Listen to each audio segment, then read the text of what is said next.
Imagine the dense and impenetrable Amazon jungle. Now mentally drop a piece of a respectable American suburb from the 20s right into the center of it.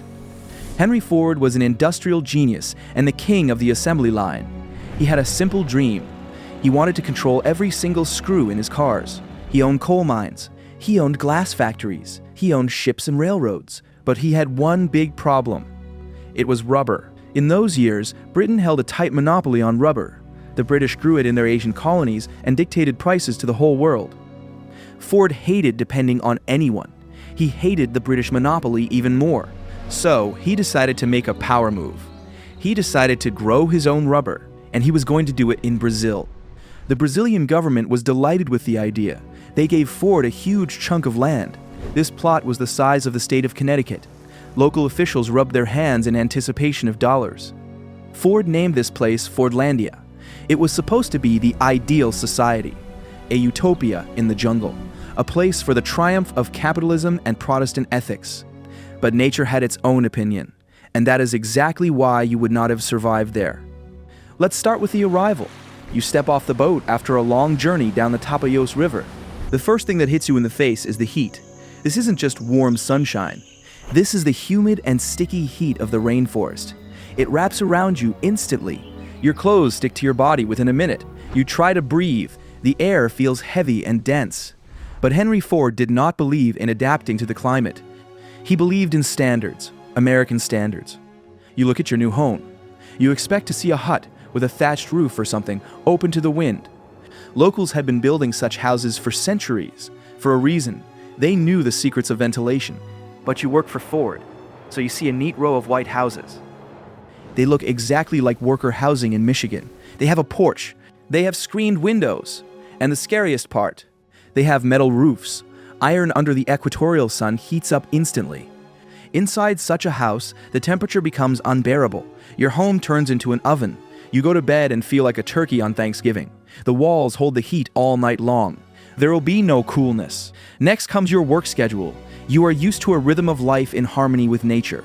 Local rubber tappers worked early in the morning or late in the evening. They rested during the peak heat. This is logical. It allows you not to die of heat stroke. But in Fordlandia, the clock ruled. Time clocks for punch cards hung here. You had to work strictly from 9 to 5. The sun is at its zenith. The heat reaches its peak. But the whistle blew. You grab your tool and go to work. Ford's managers walk around in suits and ties. They sweat and demand adherence to the schedule. They don't care about the sun. They care about discipline. You feel dizzy, but you cannot stop. You are being watched. Now let's talk about food. This was one of the main reasons why your life here would turn into hell. Henry Ford was obsessed with healthy eating. In his understanding, this meant the diet of a farmer from the US Midwest. You are in Brazil.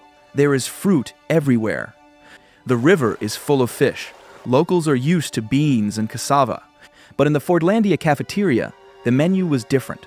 They gave you oatmeal. They gave you canned peaches. They gave you whole wheat bread. Ford hated local products. He considered them unhealthy. He spent a ton of money shipping food from the States. Imagine the taste of oatmeal in 100-degree heat. Bread quickly grew moldy in the humid climate. Cans heated up. But you had no choice. Food was part of the salary. You had to eat what people ate in Detroit. But the worst part concerned drinks. Prohibition was in effect in the USA at that time. Alcohol was banned. Ford was a staunch teetotaler. He decided that there would not be a drop of alcohol in the Brazilian jungle either. This was an iron rule. No beer after a shift. No cachaça. No wine, even on weekends. Inspectors could search your house. If they found a bottle, you were fired. You were kicked out of paradise. People tried to smuggle alcohol. They hid it in watermelons. They threw bottles over the fence. But the risk was great. You sit in a stuffy house under a red-hot roof. Your muscles ache. You want to relax, but you are offered only water or lemonade. It drove people crazy. Social life in Fordlandia was a special kind of torture. Ford didn't just want rubber. He wanted to create a new man. He wanted to instill American values in Brazilian workers. Mandatory events were held in the evenings, and these weren't parties. These were poetry lessons. This was book reading. And the craziest part, It was dancing. Henry Ford loved old-fashioned square dancing. He hated jazz. He considered jazz immoral. Therefore, tired workers were herded into a hall. Music for square dancing was turned on, and you were forced to dance the polka or quadrille. Imagine this picture. Tough lumberjacks and rubber gatherers. They can barely stand from fatigue, but they are forced to spin in pairs to a fiddle. Refusal was seen as rebellion. It was mandatory. It was supposed to ennoble your soul. In reality, it caused only hatred. Now let's move on to nature. The jungle was not going to give up without a fight. You step out of the house and immediately enter the food chain. Mosquitoes were everywhere. Malaria became the scourge of Fordlandia. People fell ill by the dozens. The hospital had excellent doctors from America. This is true. Medicine was free, but the doctors could not keep up with treating everyone. Besides mosquitoes, there were other enemies. Tiny ticks dug into the skin. Sand fleas laid eggs under fingernails. Snakes crawled into houses. Jaguars roamed the perimeter. You never felt safe. Nature was constantly trying to bite or infect you. But the main failure awaited you on the plantation. Ford's managers were engineers. They knew how to assemble cars. They knew nothing about botany. They knew nothing about tropical agriculture. In the wild, rubber trees grow far apart. This is a defense mechanism. If one tree gets sick, the disease will not spread to the neighbor. Other types of trees stand between them. They serve as a barrier. But Ford loved order. He loved straight lines. Therefore, the trees in Fordlandia were planted in rows, very close to each other, hectare after hectare. It looked beautiful from an airplane. It looked efficient on paper. For local pests, it was a buffet. First came the caterpillars. They ate the leaves clean. Then came the red mites. But the real killer was a fungus. Leaf blight.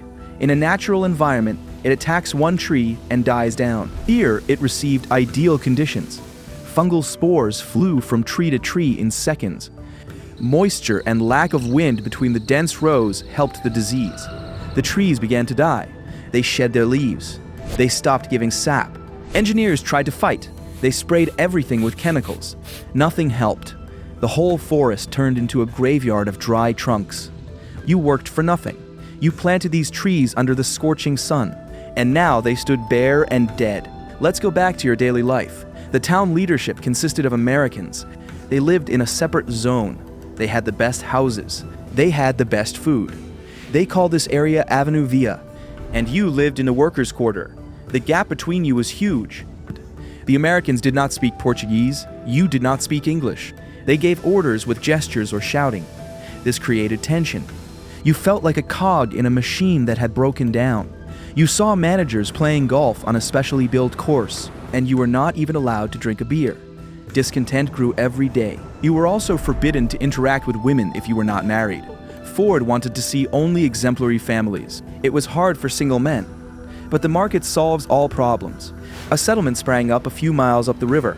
It was called the Island of Innocence. The name was pure irony. It had everything Ford prohibited. It had bars, it had casinos, it had brothels. Merchants brought cachaca and cigarettes there. Workers escaped there at night. They spent their wages there. In the morning, they returned to Fordlandia broken and hungover. Managers were angry. Productivity fell. The attempt to create a morally pure worker failed. People risked their lives in boats at night just to get a sip of freedom. Sanitary inspectors were another plague. They went from house to house and checked for cleanliness. They checked your toilets. They checked how you wash dishes. They reprimanded you if you did not follow American hygiene standards. It was humiliating. Adults were taught to wash their hands like children in kindergarten. You were forced to take medicine for worms under supervision. It was useful, but the delivery was terrible. You felt like a lab rat. The salary was high. That is true. Ford paid more than anyone in the region. This attracted thousands of people, but money could not compensate for the conditions. Prices in local stores rose. Merchants knew that Ford's workers had dollars. Inflation ate up your savings. You bought food at triple the price. In the end, you were left with what you arrived with, but at the same time, you lost your freedom. You lost your habits. You lost your health. And then comes the breaking point. December 1930. The tension in the cafeteria reached its peak. The workers came for lunch. They were given the hated food again. That spinach again. That oatmeal again. An American waiter made a rude remark to someone. And then, everything exploded. This event went down in history as the riot of the broken pots. Someone threw a plate at the wall. Someone overturned a table. The crowd roared. You grab whatever comes to hand. Sticks, stones, and kitchen knives go into action. You and hundreds of other workers begin to smash everything around. You break the windows in the cafeteria. You break the furniture. You cut the telegraph wires so no one can call for help. You set fire to the manager's cars.